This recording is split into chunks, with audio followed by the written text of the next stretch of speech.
Bleach fandom community podcast brought to you by Arunyero Arurueri's professional quality facelift service. What? No, it's okay. I mean, it's exactly what you think, right? Okay, he devours you using his Resurreccións, and then he lifts your face. You know, he just he takes your face. And just, you know what? Just don't go out into the sun immediately after the procedure. You're gonna be fine. No, you're stunning. You're perfect. You're perfect. You're gonna be fine. This is... Anyway, so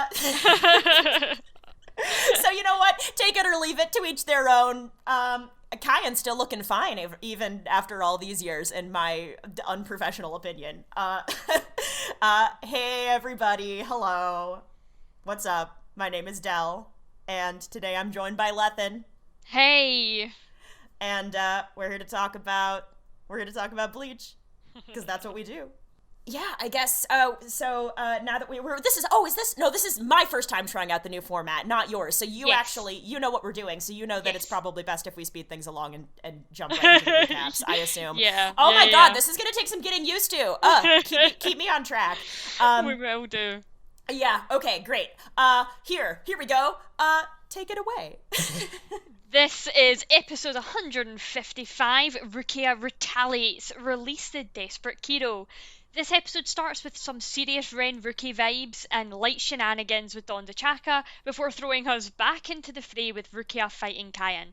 He tells her she can't win because he was the one who taught her all the dances before releasing his zanpakuto, Nijibana, a water-type zanpakuto with the appearance of a trident, which is super cool. Rukia recognises Kaien's stance and attacks, making fighting him challenging, until she's finally disarmed. Backed into a corner, Rukia uses Hado number 33, blasting a hole in the wall and letting sunlight in, noticing how he flees from it. Then she uses Bakudo number 61 and Bakudo number 63 or 73 depending on anime or manga, and locks him in place while blasting a hole in the wall directly towards him. From here his true form is revealed, which he happily explains before releasing his other form, which is called Glutonera. Glutonera? Glutonaria? Glutonaria. Okay. No, close enough. Yeah, no, you're good. So that then brings us to episode 156, Ishida and Pesce, the United Attack of Friendship? ? In which we cut away from Rukia and Arunyero, or Kaien, or Arunyero, or Kaien, who knows? So in episode 156, we rejoin Uryu, who is locked in battle with Tsuruchi Sanderwitchy, Espada number 105, lurking in the background and doing his beetle-headed best to steal glances of Tsuruchi's underwear, which... like, massive cringe, but here we are, I guess, is Nell's companion, Pesce, who provides peanut gallery commentary, alongside the secretion of this slick liquid, and, frankly, very little else. So eventually, Uryu's and Pesce's combined efforts do incite Tsuruchi to enter her Resurreccións, which is a form in which she grows a tail and these giant bladed wings. But then Uryu, always prepared, pulls something that looks like a blade from his belt, which is pretty unexpected and pretty wild. That then brings us directly into episode 157, Ishida's trump card, the Cutter of Souls. So it's true, folks. Ishida Uryu, Quincy Archer extraordinaire, is wielding a bladed weapon. This, Uryu explains, is Zayla Schneider, a chainsaw-like weapon that allows him to sear through Tsuruchi's wings and defend against her attacks. Tsuruchi comes to understand that her bladed wings are useless against Uryu's Zayla Schneider, so she abandons her form in a last-ditch attempt to gain some advantage, but to no avail. Because, as it turns out, Zayla Schneider is actually a Reishi-gathering range weapon, which Uryu locks, loads, and fires at Tsuruchi, piercing her soul chain and leaving her alone to live? ? So as Uryu and Pesce wander deeper into Las Noches, some nasty-looking big boy Iran cars arrive on the scene. presumably to kill the fallen Seireitei. Meanwhile, Chad is still engaged with Privarone Spada Gonten Bane Mosqueda. Chad's opponent beats the shit out of him, like multiple times, and then claims that Chad is holding back. So Chad chooses to take matters into his own hands. Or hand. Or right hand, specifically. Stating that here in Hueco Mundo, he actually can use his full power. Brazo derecho del gigante. And that is where we are left at the end of these 3 episodes. I'm so glad you took the majority of these summaries, because some of these names... Oh my god. I'm also not sure whether I'm saying Gonten Bane Mosqueda's name. So Mosqueda I've got, but Gonten Bane, I'm like, I don't... You know how many times I've actually heard that spoken? As many times as I've watched this episode, which is probably like... Twice. 2 or 3. I guess I've rewatched the whole thing through twice, but you know how you just don't care about or pay attention to some characters? He's one of those guys that I just forgot about until I saw him again. Yeah, no, that makes sense. Oh, God. Cool, well, I do the anime and manga differences for our first episode then, episode 155? Yes, please, yes. Okay, before we do this, I do want to just give the audience a little heads up that these episodes jump between a lot of chapters in the manga, so I'm going to read out the list of all the chapters included first, and then I'll link them to the episode. So all the chapters that included for all 3 of these is chapter 256, Infinite Slick, 257, The Slashing Opera, 258, Zelly Schneider, 259, Flicker Flames, 264, Don't Say That Name Again, 265, Bang the Boar, 266, Hide Away from the Sun, and 267, Legions of the Regrets. And episode 155 in particular is kind of consistent. It's 264, 265, 266, and 267. Thankfully, this one does not jump about too much. Oh my god. Yeah, so this one here, Renji is a lot more concerned in the anime about Rukia than he is in the manga. In the manga, he just sort of stops running, and then he just kind of, when he's questions about it, he just kind of trails off. In the anime, it shows us a lot more of Rukia's fight, and in the manga we cut away, and then when we cut back to Rukia, she's out of breath and a little bloody, but we don't get to see the majority of the fight. Really? Yeah, so like we get like the key moments, but the anime is very good at padding out all the fights. Like it just pads everything out, including the anime makes Rukia look a lot weaker because the anime has her fall over or land down like twice, I think, and none of that happens in the manga. Rukia sensing Chad and Uryu, and then Kaien explaining a whole Ex-Espada thing is all anime only.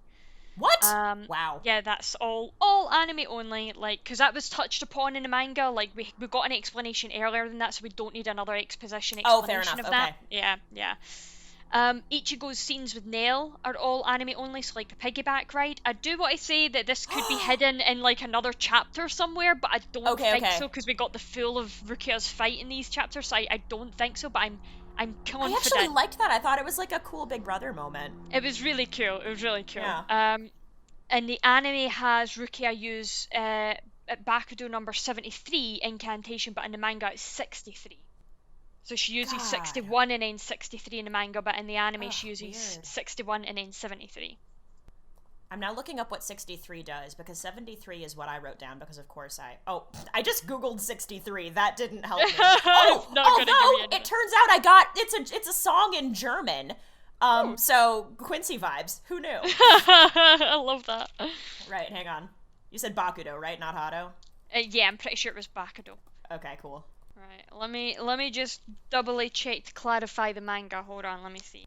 Oh no, sorry, Hado. It's a Hado 63. My apologies. Okay, because Bakudo is the way of binding and Hado is the way of destruction. That's right, yeah. Sorry, it was a Hado 63. Oh boy! Most recently seen used by Kukaku Shiba, looks like, actually. Interesting. Oh my god! It's a Shiba specific. This is like a Shiba clan signature. Holy shit! That's bonkers. That's very interesting. So either the manga got the translation wrong or the anime Well, I wouldn't say the anime translated wrong, but the subs maybe, I don't know. Yeah, and this is something that we may not have known prior to any of this exploration, because this is something that was revealed in the Bleach official character book 2, which is called Masked, which I actually have, by the way. It's those are very cool, the official character books. But yeah, so I got that's just a little piece of supplemental information that Kubo wanted to let folks know after the fact. So either it's like a binding spell that makes a lot of sense, or Rukia was like, oh, it's Kaien Shiba gonna fuck you up. So either way, it makes sense. Perfect. There we go. So there we go. Thanks for that. That's all the differences I've got for 155. Okay, fab. What points have you got for this episode? My god, this was my favourite. I've got more of my points for this one than the other two. Okay, well then how about you go ahead and take the lead, because I've got points for the other two for sure. Okay. Yeah, send it. First of all, the page spread of Rukia releasing Sedeno Shirayuki in the manga is like just so much cooler than in the anime. I just think there's a lot more energy about it. So let me fire this into the chat, right? But I'm encouraging anybody to go and look this up, because it's really, really nice, and it's right at the start of like your chapter 264. So definitely go and look that up. Let me pop this in here. Please do. It was the wrong chat. But it's just like a lot more energy and movement in the picture and the art, and she's clearly a lot more distraught than she is like in the anime. She's almost kind of not calm, but she's calmer than she is in the manga. Oh, okay. Yes, I just think that the manga makes Rukia seem so much more powerful than the anime did. That's very cool. I love her face there. Yes. It's the fact that her pupils aren't even coloured in. She's really emotionally activated there. Very much so. You can tell by the fact her pupils aren't even coloured in. Like, it's just... Yeah. Like, her pupils are, but they're, like, so dilated that it's, like, just pure rage. It's so well done. And the angle, too. Like, we know that Rukia is not tall, but it looks like she is looking down on, I suppose, the reader from the perspective. Yes. So there's a level of, I am making myself big and loud to take care of this problem that I really care about that is coming through in this panel. That's really cool. Very cool. And I get it. The Kaien thing was a big fucking deal. Fucking hell, yeah, it was. Yeah. Like, I also, that at the beginning, I guess the one point that I did have at the beginning of this episode, or I have a couple, like, I can talk about a couple of things here, but, so we know that at this point, Kaien, whatever, Espada number 9, it reveals that his power is to devour dead hollows and then make their abilities and their spiritual pressure his own, which is the only reason he can be the only Gillion within the ranks of the Espada. So he gets these abilities, and he gets this spiritual pressure, and it's clear that he then has access to information and memories a little bit, because he talks to Rukia about things that you'd think only Kaien would know, right? He even talks about, like, he was like, she does the Kojutsu Aisho. Well, sure, but that like that spoken after incantation, that thing where you continue to speak that poem in order to charge up the Kidō spell that you're using. So he looks at that and he goes, oh, that's something that Byakuya Kuchiki does pretty often. So, like, he knows that. He has access to that information. And I can only imagine Rukia is trying to emulate her older brother here, because of course, like, yeah, I know, fucking feels, man. Yeah. She looks up to him. They've had a recent reconnection. All this great, awesome, exciting shit. This stuff from her past meeting, stuff from her future. All of it's coming together. But, something that Aranyero says in Kaien's voice with Kaien's face is, if you do this thing, if you bring your friends to me, if you, like, what does he say? Like, bring me their skulls, their heads, like, something like that. Yeah, bring me your heads, yeah. Yeah, which... Friendly. It's so, oh my god. Oh, God, yeah. But he says, I'll completely forgive you for killing me. Which is... That should have been her. If she wasn't suspicious before, she should have been suspicious when he said that, because do you remember the way he, like, collapsed against her and the relief on his face when she finally stuck her sword through his body, he was relieved. He was thankful. He appreciated that she did that for him. Like, that was the only way that she could possibly have basically saved him. So, the real Kaien, there's nothing to forgive if it's the real Kaien, you know? Yes. Ugh. Yeah. I've been thinking a lot about Kaien lately. I have a lot of fucking Kaien feels. Oof. Honestly, we mentioned that briefly as well last episode, just a sense of, like, Rukia probably didn't, like, she didn't take that, she didn't not trust him then because that's how little she cares about her own life and herself after what happened. Like, she still holds all that guilt, so... so it was easy for her to believe that, him asking, for her life, but when he mentions her friends, that's the tipping point. That is the absolute tipping point. And Kaien's a big friendship guy. Like, he's the origin of the hard is that thing that exists between two people. See, just the fact that, like, Byakuya has been obviously teaching Rukia, it just makes me so happy. Like, I wish we'd gotten some of that bonding.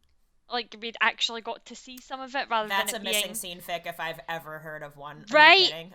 This is why fanfiction and roleplay exists, because you get to fill in these blanks. Amen. Yes, and in the 60s too, like, what a fucking queen. Right? Like, what a queen, right? She's gotten better. She used to default to Sokatsui, like, just, what is that, number 33, 30 something? 30, What's it? Like, her 33. default, like, Sokatsui, I can hear that in my head, just, like, it's just there. It just lives rent-free in my brain, always.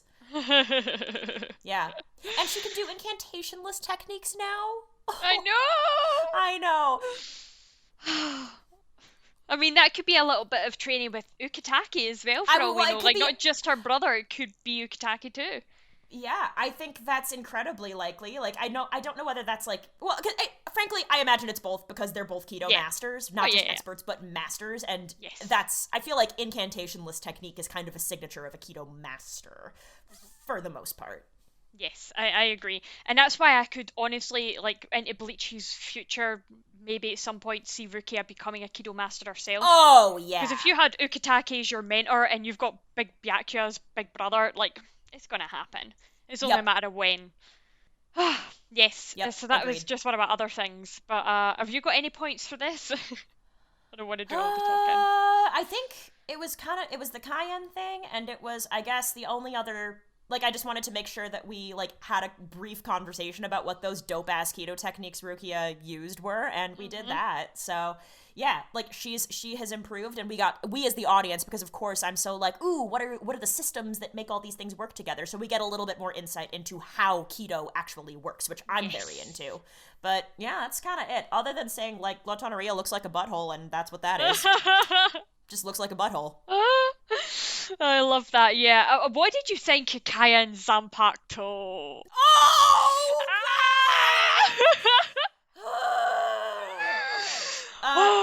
First thought, the effortless grace with which he twirls that massive trident is very impressive. Second thought, I couldn't get the image out of my head of him as lieutenant of the 13th Division, training people with these massive waves of water and being like, nope, no, just like, I think it really suits him because Kaien is such a force, and so the idea of him just, like, casually moving forward, smiling his ass off, and then, like, smashing people down with these massive, impressive waves is just, like, yeah, like, it's just, it feels like big and fresh and impactful in just the way that it should, and it's just so easy for him. I love that. Yes, okay, and I wish we got to see more, but, you know. I have so many thoughts here. Ooh, okay, what are your thoughts? First of all, water suits him. Because 100%. If you think about it, like, water is, like, it's calm. Obviously, it's powerful. We know that. Like, when there's a hurricane, holy shit, right? But, like, water can be so calm. And Kaien's always struck me as that kind of character. You know, he suits water to a T. T has water. That wasn't intended. That's true. And so this was called out in the manga, and I think it was mentioned briefly in the anime, but I can't remember if the dub called it this. But when Rukia's explaining his movements in the manga, she talks about it. She says that dance-like technique. And what is her incantation for releasing her Sedeno Shigarike? Exactly. Dance. Yeah. She has and an the other ice thing too, type. ooh, Yeah, go ahead. I was going to say she has an ice-type zanpakuto, and I think all of this stems from him training her. Yep, I agree. And something that Araniro wearing Kaien's face says also is, I was there when you created those techniques, which I don't know what the translation in the manga was, but I'd never heard of Shikai described that way before. Like, they're techniques that the wielder may or may not put together somehow with intention. Have influence over, yeah. I agree. I think that is the case, because we've seen that even when some people release their Shikai or their Bankai, they have additional techniques within them. We've seen it happen with Yakuya. So, and we've seen it happen with Rukia. So I do believe that once you release your Zanpakuto from there, you've got additional techniques that you can sort of create or manifest or use. But depending on the kind of Zanpakuto you have, like if you have a melee type, Zanpakuto and it just changes shape or gets bigger or something, then probably it's just a different weapon that you can manipulate in a different way. But it's gonna vary. Of course, it's gonna vary because different people are so different. But that's very true. I don't know if worth noting. Sorry, go ahead. No, I was gonna say I don't know if Kubo meant it like this, but I always took it as Kaien, who's got the water type Zanpakuto, Rukia now has his heart and it's frozen. Like, his heart now rests frozen in her. Holy fuck. And that's just like as a... Anyway, yeah, that's in my head. Like, her... Yeah. And that's why beautiful. She stopped, and we mentioned this last episode, but that's why she stopped using her dance techniques, her Shikai, after Kaien died. Yeah. That's beautiful. Oh, man. And here I was just about to mention that Kaien's a Scorpio, so he's a water sign. Oh, that's so cute. I love that too, though. Yeah, I guess. He's a late October baby. Oh, that's amazing. And that was pretty much all I had for that episode. Yeah, that's all I've got. Cool. Well, that brings us into 156 then, yeah? I was gonna say, because 156 just like starts the fight that we then finish in 157, if you wanted to kind of blend these two together, that would probably also be okay. Yeah, that sounds good to me. So I'll do the anime, the differences first for 156. It takes chapters 256, 257, 258, and 266. In the manga, Pesci mentions almost seeing her panties once. But it's just once, and it's just as he enters the room, and the anime makes a much bigger scene out of it later. Makes like a bigger deal out of it. The anime really drags the fight out, like really just drags it out. In the anime, Uryu tells Pesci to get away in a daydream, and like Pesci saves Uryu and like sacrifices himself. Like there's a whole daydream sequence of some kind there, and none of that happens in the manga. It's just like Uryu just basically tosses him. He's like, "Hey, dude, off my back, bye." So yeah, just the anime dragging that out. And then episode 157 takes from chapters 258 and 259. The argument between Uryu and Pesci is way longer in the anime, like just them backwards and forwards. It just gets dragged out. Same points, but just dragged out. Okay. In the dub, the Quincy's are referred to as a tribe twice, but in the manga, it's as a race of people. So I've also seen clan. I've seen all three of those. Okay, so it's all of them. It's all of them. I didn't write this manga. I don't know what to tell you. No, I'm not blaming you. I'm just sitting here. I just pictured Rukia with clan tartan on. From Scotland, and it's just he would look fucking phenomenal. This bitch has worked in plaids at least once. There's no way he hasn't. Excuse me. Both Uryu and Chad's battles are unnecessarily drawn out in the anime compared to the manga. The manga gets on with its points much faster, and that's pretty much. It's mainly just drawn out stuff. That's mostly the differences. Okay, cool. And that's us. That's it for 156 and for 157. Yeah, that's it. It's just the fight just being drawn out is most of the points. Okay, cool. Well, all right, so I guess, I'm curious to know whether you had anything that you wanted to discuss, because the things that I want to hit on are just, like, kind of some technical breakdown stuff. Like, I think we get a good breakdown of what a Resurrección is, and I do want to make sure that we cover that. So, before we get into, like, super metaphysics-y, whatever stuff, I wanted to ask if there was anything that you wanted to touch on from these two episodes first. Because you know that my stuff's probably going to be very lighthearted. I mean, we have different tendencies. Kinda, yeah, ish. Okay, I have one that I thought would be quite send fun for us to do. Okay, so Pesce was thinking that Uryu was the weakest out of the group, the weakest out of the 5. that ranking, that 1 through 5 thing was very funny. What would you rank them, though? Oh, fuck. Well, he put Chad up at the top, which... I mean, God bless him. I also understand. So Pesce's a noodle. To be fair, Uryu also a noodle. So I betcha he looked at his own body type and Uryu's body type and was like, oh, we're probably akin in that way, considering Pesce didn't put himself on that ranking scale. So I imagine he was looking at, like, physical strength. So it was Chad, and then was Renji or Ichigo next? I don't remember. I might be able to find it in the manga, actually. Okay. I think it was... I feel like it was Ichigo and then Renji? I think it was... Rukia was... Yeah, because Rukia was 4th. Rukia was then, it was 4th. Rukia was 4th. Uryu was last, and Uryu was last, yeah. Yes. Let's see. So I've got it here. I've got it here. It was Chad, Renji, yeah. Ichigo, Rukia, Uryu. Okay, so he went, like, the 3 muscle boys, and then he went Rukia, and then he went Quincy Noodle. Yeah.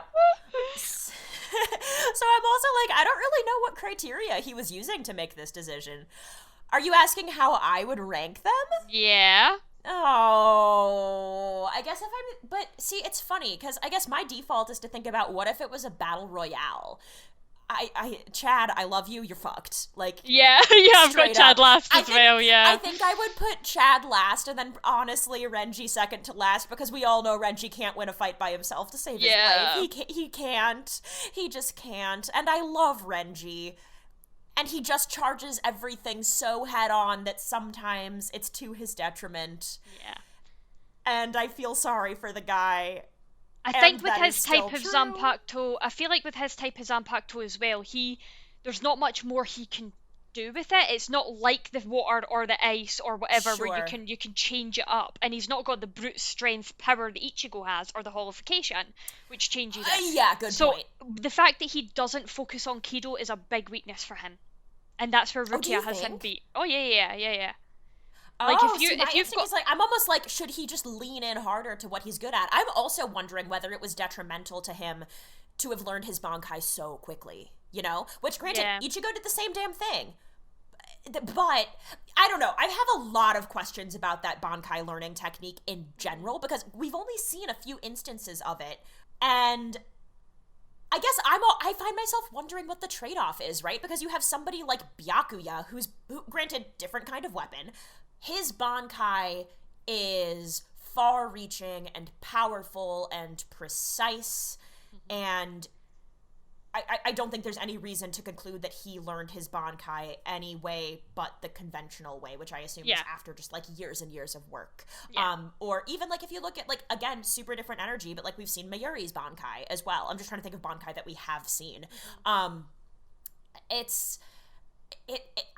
You get the sense that when somebody like Byakuya or Mayuri unleashes their Bankai, there's this level of like holding and like care and time and savor that's taken in that release. And then I kind of feel like when Ichigo and Renji go Bankai, it's this like big, quick force, this thing that they have to do. Like, here it is, here's my whole fucking Bankai, let me just bowl you over with it.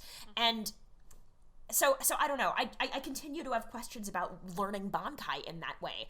Yeah. Is it something, like, what, even if they both were to have melee-adjacent type Bankai, like big, smashy Bankai, would it have been better if they had, or, I mean, better is such a nebulous word, but would they have been able to achieve more mastery and more precision if they had learned their Bankai in less of a pressure cooker kind of way?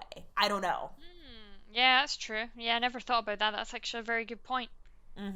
That's a very good point, yeah. But then I'm also thinking, like, you should be developing that a bit further. Like, obviously Ichigo's been developing his holification, so he's been doing something. He is multitasking so hard, this poor boy. Yeah, what's Renji been doing with that time, huh? Because he ain't been learning Kidō. Fucking Byakuya? What? Nope, I didn't say that. Wow! No, you're right. Byakuya tops. We all know. Wow! I'm sorry. Oh, that was very funny. It's hey, audience. It's a joke, not a dick. Don't take it so hard, okay? Aw, that's nice. And we all know, or actually, I guess we don't know. Well, Byakuya may or may not have feelings about comedy. I don't think he's a comedy person, to be honest. Although he did say that really funny thing about Ichigo landing in the Hyukomundo that still makes me laugh to this day. Know. So yep. Yeah. Yeah, he's a sassy man. He's a sassy man. I would agree with you. I would have done Chad, then Renji, and then for me it's a tie between Rukia and Uryu. Really? I can see that. I'm tempted just slightly to put Uryu just slightly above Rukia. I am too. Because I think he can do more stuff that Rukia has never seen before. So from me, it's because we've seen more from him. Like, we've seen him defeat a captain. He defeated Mir. That is a really good point. Very good point. Rukia, I feel like, is coming back into her power. Like, right now, where we are right now, that's not to say that I wouldn't rank that in the future, but where we are right now, I feel like Rukia is just developed, and she's doing it quickly. She's fucking doing it quickly. So that's why I'm saying that it's a toss-up. Like, it's really hard for me to determine, because I feel like she's already grown significantly. Like, these incantationless Kidō, this bringing out her Shikai in these different dances in such a short period of time, and I just think that she's growing back into her power very, very fucking quickly. But I agree. I think that's a strong argument, and then the flip side of it is, remember way back when she was straight up like, what's a Quincy? So she has no idea about Quincy technique at all. So he's probably got more tricks up his sleeve that he could bust out and surprise her with. But then does he know all the Kidō? Yeah, I was going to say, does he know all the Kidō that she would know, or all her dance techniques? I wouldn't be surprised if he's making a study of that, however. That's true. He's a very observant and calculating fighter. Yes, I agree with that. And we've already learned that it is canon that he can see or hear something once and remember it, because he remembered Pesci's full name instantly that one. So, he would only need to see or hear it once, and then I think he would remember it. Mm-hmm. So, but Ichigo's obviously top, so it's like, for me, it's Ichigo, he's the main character. Ichigo, then Uryu just slightly under, then Rukia, then Renji, then Chad. Yeah. I'm not convinced Uryu couldn't beat Ichigo under the right circumstances, but main character, so I hear you. Fair. Yeah. Yeah, that was literally my only point for this whole episode. Oh, good, okay. That was not a bad place to start, actually. I do, the one, super lighthearted, stupid thing that I did just want to point out is there's a moment when one of the, I bet, actually, I don't know, I betcha this wasn't in the manga, but even so, there's a little bit when Pesce and Uryu are going back and forth, and Tsuruchi she calls him like a white-clad Four Eyes, or like Megane-kun, after my own heart, obviously, but calls out the fact that Uryu is dressed in all white, and so he and Pesce go back and forth about that for a second, and Uryu is like, I'm proud to be wearing white like this, and then Pesce says, you talk as if you're a detergent. It's so good. I laughed. I did laugh. It's so stupid. So I just wanted to call that out because it's dumb as shit and I liked it. Yeah. Other than that, though, so the bulk of 155 is just kind of the beginning of, the bulk of 156 is just kind of the beginning of, of Uryu versus Tsuruchi. And then 157 kind of closes that out. So I don't know that there's loads to say about the two of them just going back and forth and jumping around on pillars and whatever. I think it doesn't actually get too interesting until Tsuruchi decides to enter her release form. So she gives us a lot of information about what a Hollow's release is and a Roncar's release is actually like, because this is not something that your run-of-the-mill Hollow can just kind of bust out, right? So just kind of going through a quick breakdown of what that is, because we're in Hueco Mundo, we're in the middle of Las Noches, it doesn't seem unlikely that we're gonna encounter a few more Hollows who are gonna bust out special abilities like this. So just so that everybody kind of knows what's going on here, I feel like a little quick explanation and breakdown makes sense, if you're cool with that. Yeah, go. Sick. Great. So the way that Tsuruchi talks about this and manifests this is very similar to watching a Soul Reaper go into Shikai or, depending, even Bankai. It's like you use something on your person and you use your energy to manifest different abilities and sometimes a different form. So in this case, it's funny the way that it's referred to a little bit, but like it makes sense. So resurrection, like resurrection, like coming back to something that was before. Arankars are hollows first and foremost, and they now end up with other abilities because they also have these swords, right? So within that sword is sealed their hollow abilities. Does that make sense? Like their abilities to manifest as big, scary hollows with different forms and different abilities is like sealed within this sword.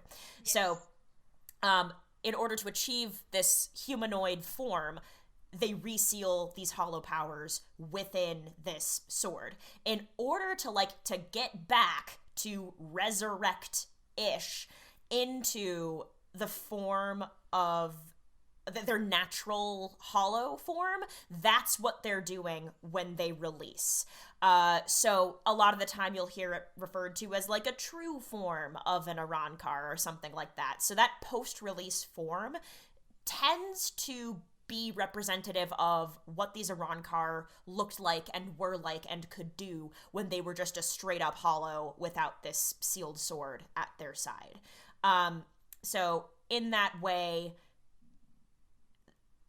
they are, it's like, it's not dissimilar from a Shikai or a Bankai, and that it's like, oh, this is a manifestation of the soul, and this is a power increase, and all that good stuff. But it's worth noting that, like, in order to go back to humanoid form nicely, you have to reseal that power within your sword, and in order to release at all, you have to release it from the sword in that Resurrection, which is why it is such a big deal when Saruchi drops her wings without resealing her sword. That is weird, that hurts, that's not cool, that is not something that Arankars tend to do. So that was a little bit lengthy, but I just wanted to make sure we hit on it because it's a big piece of the way these creatures work, and we're still sort of new to Arankars. Like, we're still learning about Arankars at this point, you know? Yeah, it's a good point, actually, yeah. Good call out. It's good when we get to learn a little bit more of the history, not the history, but you know what I mean, like how things are done, the metaphysics. It's I'm because it's like one of my favorite things in the universe. But like, I'm very inclined to call it. I like our world building, I suppose, could be part of it. Character design, if you want to get kind of either nitty gritty or expansive with it, depending. Yeah. Do you think Kubo plans all of this out, or do you think he makes it up as he goes along? I think with Arankars, I don't know whether he was intending for there to be Arankars right out of the gate, but like once, because we know like hollows were a part of Bleach super, super early on. So I betcha, I don't actually know, and like maybe speculation isn't super, super helpful in this case, but once he decided that Aizen was gonna like fuck off from Soul Society and go somewhere else,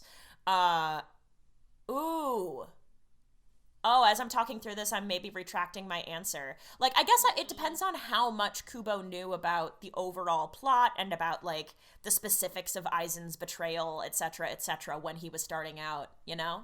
Yeah. Interesting. It's hard, you can't answer it, but it's just a nice thought to No, yeah. Ask me that question a few podcast episodes down the line and see what I say again, actually. Yeah, don't you worry, I will. I'll forget, but I'll get Nomi to take it over. I know you will. I know.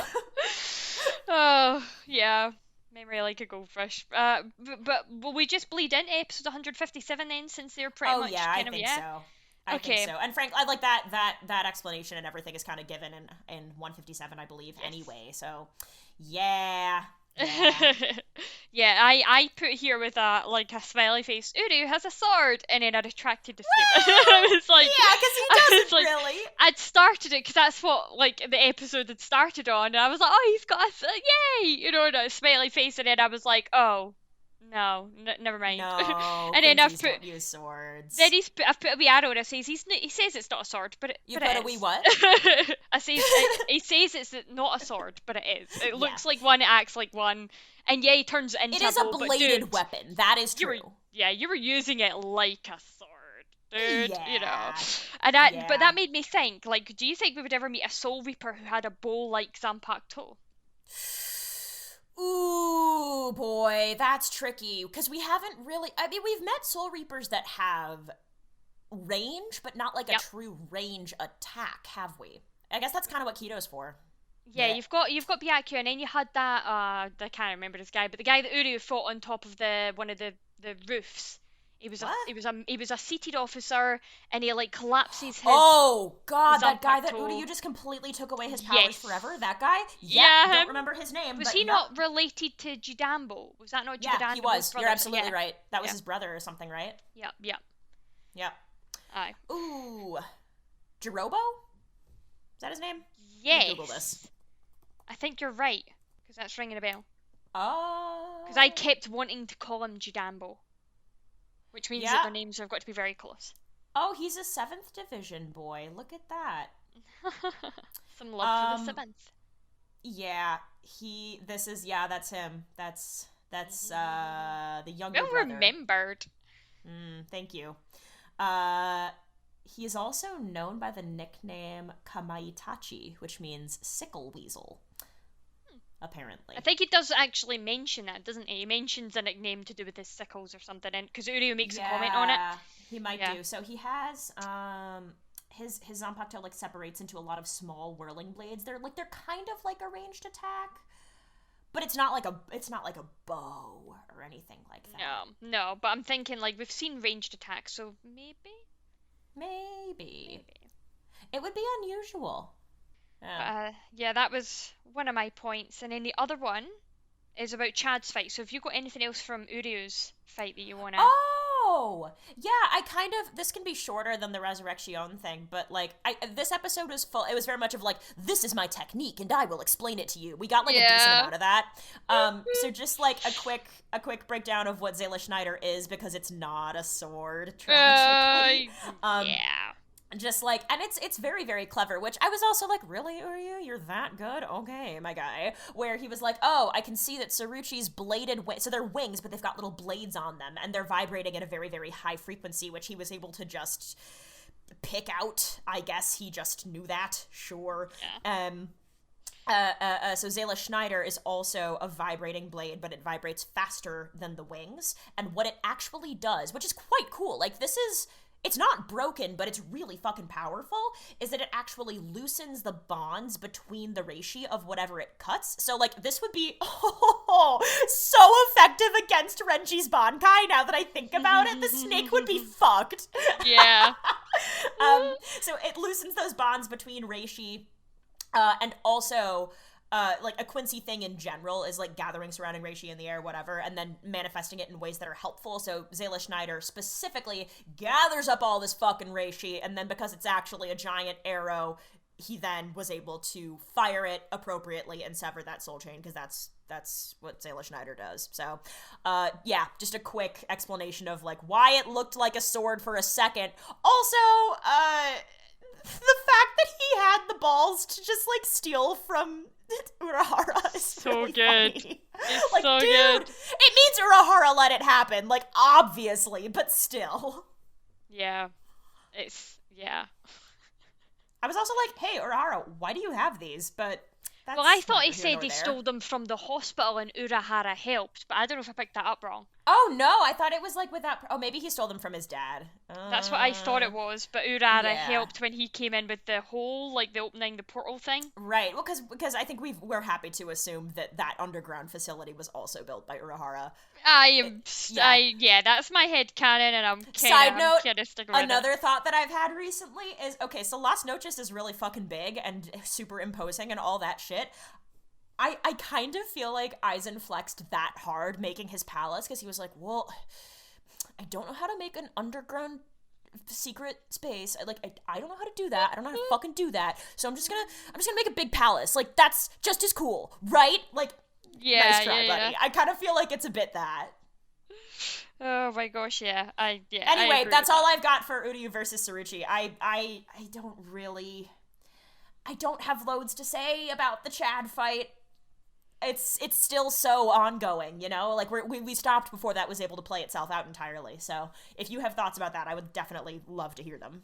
Yes, absolutely. I'm just double checking that it was definitely the hospital. When Mr. Urahara spirited me out of the hospital, I thought Yeah. this might come in handy. So with his help, I borrowed it from the hospital's secret storage area. Oh, okay, so they Yes. both tag team to steal They from both tag Ryukin. teamed, which You know explains what? exactly how they That's got away even with it. better. Yeah. That's even better. Just wanted to double check that. Yes, so the Chad fight. I thought that I've only got one note here, so this won't take us too long because I'm aware of time as well. Sure. Chad's arm looks a bit like it's got a hollow mask on it. Did you notice that? Yeah. When he releases that, like he gets his other sort of form, I guess you could say, his other arm's form. Yep.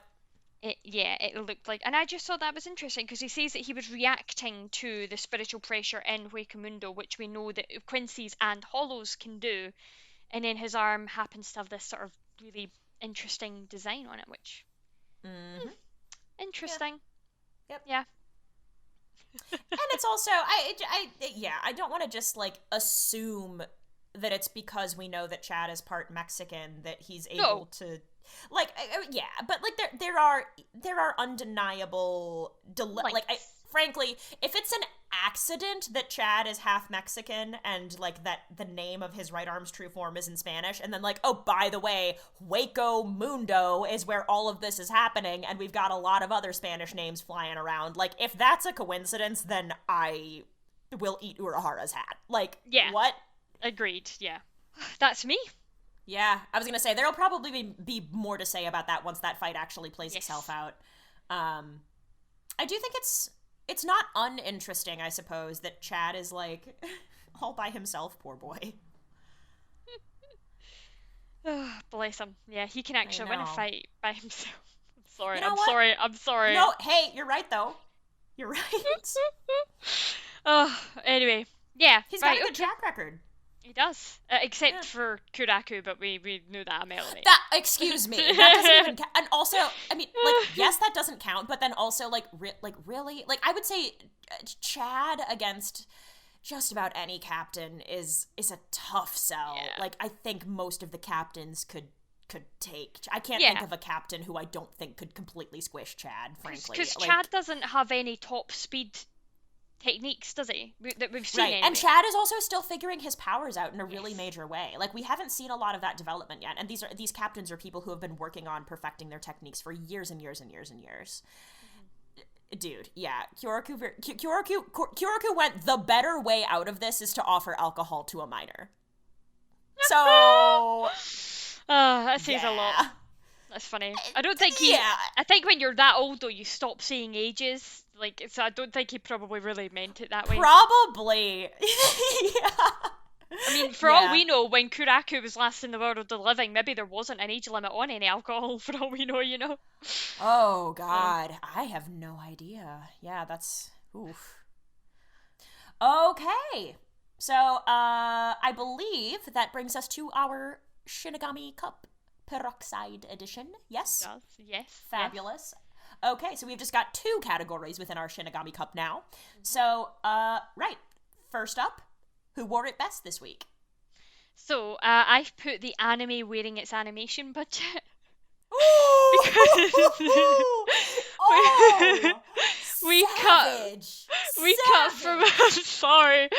cut from the scene of like Rukia's fight, which was like had stunning animation, and then we get like that release of that Resurrection happening, and like it's really dark, and it's like the lighting is really cool, and it's really creepy, and it's really shadowed and really well done. And literally, the next scene it falls into is where Uryu's fighting, and it's those pillars, and they look like they were done by a 5-year-old on paint. Oh. They love pillars in this anime, don't they? They really do. Just easy. That was mine. What was your who wore it best? Yeah, mine was from a post-credits scene. Okay. So, like, everybody, if you're not watching those, like, please do. They're funny, they're lovely, and you get to see Gin, which I think is nice. Yeah. So if you watched those, remember Bawa Bawa Bawa Bawa Bawa, the big worm? Yeah. He, like, chomps and glomps Geen for a second. So I wrote, who wore it best? Geen, wearing bawa bawa as a hat. I love that. That's so good. It was very silly. And then he lets out his shinso, his zanpakuto, and it just like whoosh, up through bawa bawa to get him off. I don't know. It's very good. Geen being quasi-domestic is an energy I actually love.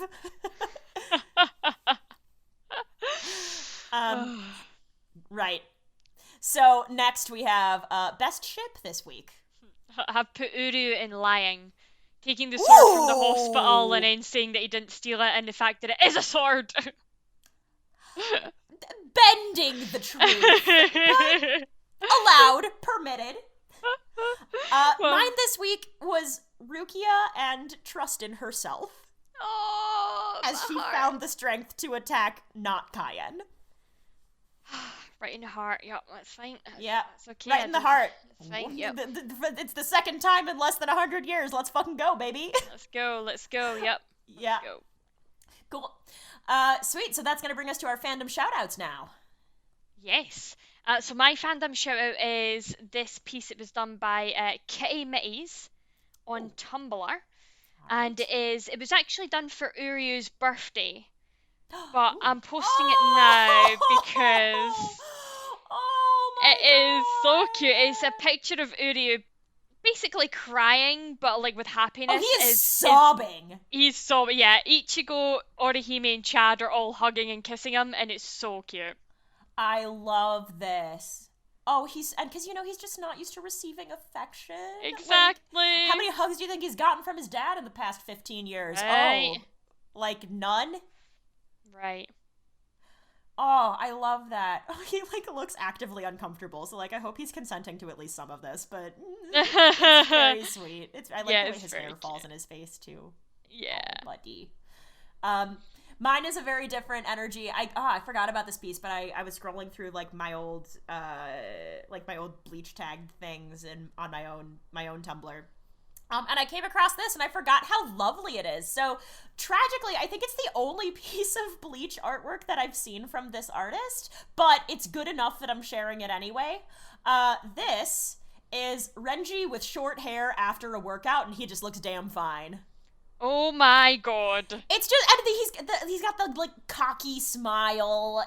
I think it captures Renji's personality beautifully, and it's, an iteration of short-haired Renji that is, it's actually very handsome. I think he looks really very nice here. good.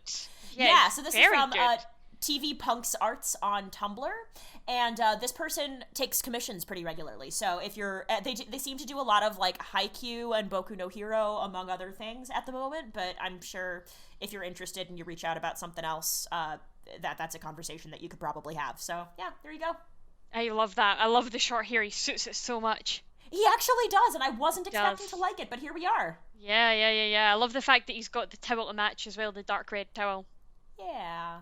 It's sweet, very isn't it? Nice. Yeah, it's really good. Yeah. Well, anything else to say before we wrap this bad boy up? No, that's everything. All right, cool. Well then, you wonderful souls, that is the end of another episode. If you like what you heard and you want to get involved, you can find us by searching for the Seireitei on Instagram and Seireitei on Twitter. And, oh boy, if you don't know this by now, see, here's the thing. Ichigo and Rukia might reap souls, but we are hoping to reap some 5-star reviews, and that is where you come in.